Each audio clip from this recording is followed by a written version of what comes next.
Ini ibu tiri kan diganggu oleh siapa? Oleh anak tirinya, dicaci maki, disebut hewan, kalbun, anjing kamu gitu kan, atau yang lain kan begitu. Sehingga ibu tiri ini sakit hati karena perlakuan anak tiri tadi.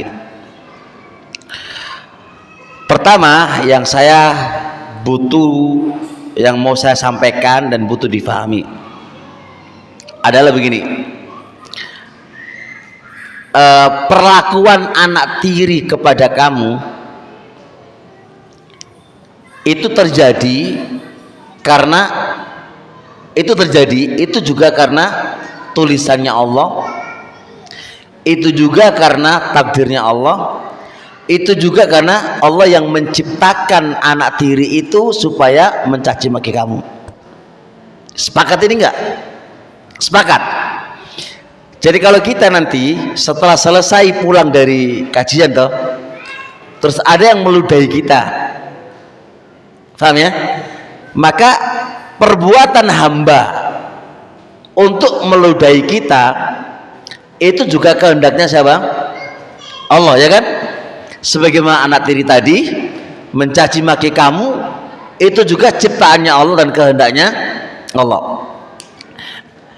Yang butuh kita berpikir di sini adalah kenapa Allah datangkan orang itu kepada kita. Ini kan kenapa? Ini yang butuh kita jawab.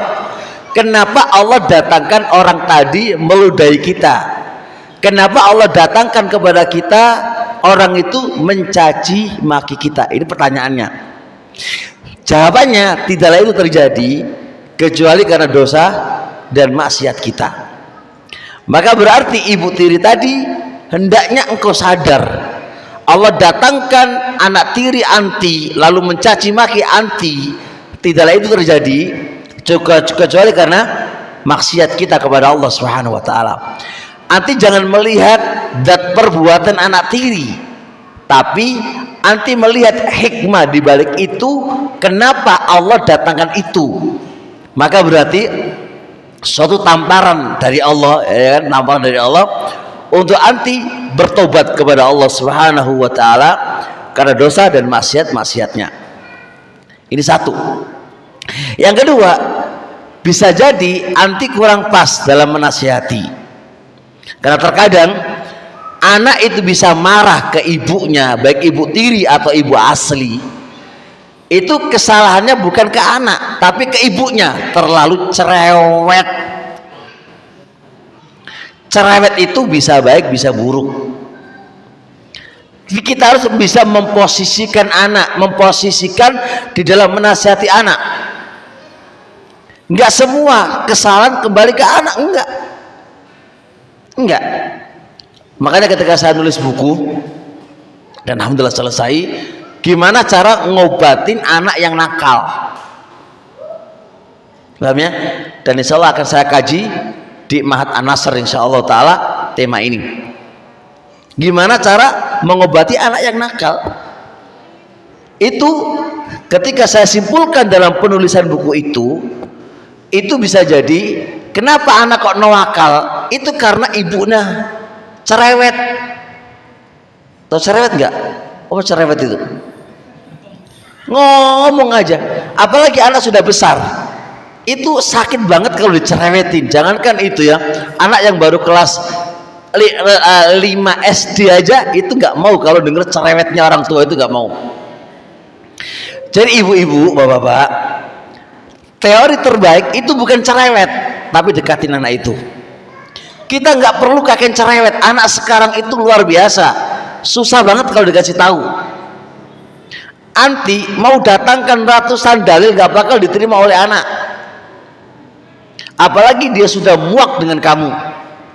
Tahu muak gak? Karena terlalu cerewet, apalagi gak pernah berhenti ngomong aja. Gak saat itu ngomong, di dapur ngomong, kamar mandi ngomong, semuanya ngomong. Sehingga anak itu sampai banting piring, banting pintu, itu karena kamu, bukan karena anak. Jadi kita tidak memahami situasinya anak dan kondisinya anak dan psikisnya anak. Saya nggak bisa nyalakan ke anak, bisa jadi masalahnya di ibu yang terlalu cerewet. Terlalu ngurusin pribadinya itu nggak bener, itu nggak bener. Jadi kesalahan kita terlalu masuk, itu juga nggak bener juga. Jadi kita harus punya teori pendekatan yang terbaik untuk anak. Anak itu salah, antum langsung jebret, itu kadang-kadang marah. Tapi Anda bisa menggunakan cara yang lain, yang intinya bisa menasihatin dia. Ini yang kedua. Yang ketiga, anti kalau sampai sakit hati, pertanyaannya adalah sifat seorang mukmin itu nggak pendendam. Kita kalau masih sakit hati dan dendam, itu masalah hati kamu.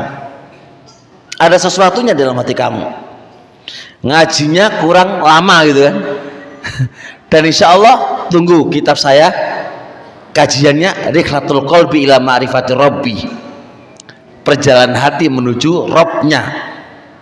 Ini karena kita kurang mengenali Allah, sehingga kita itu menjadi apa? Menjadi pendengki, pendendam. Dan tidaklah itu terjadi kecuali apa? Kenapa seorang mukmin menjadi pendendam? Itu semua karena maksiat kamu. Orang mukmin nggak boleh pendendam ya kawan, nggak boleh pendendam, nggak boleh. Bukankah innallaha afu tuhibbul afwa? Bukankah Allah pemaaf, menyukai pemaafan? Kalau Allah saja yang kita selalu maksiat kepadanya itu memaafkan, kenapa Anda nggak memaafkan? Kok masih ngewanjel? Nggak ada lain kecuali karena bermasalah dalam hati kita. Maka seorang ibu hendaknya koreksi, kenapa aku begini? Kenapa aku masih dendam? Kenapa? Itu semua harus butuh dikoreksi dengan pensucian jiwa, pensucian jiwa.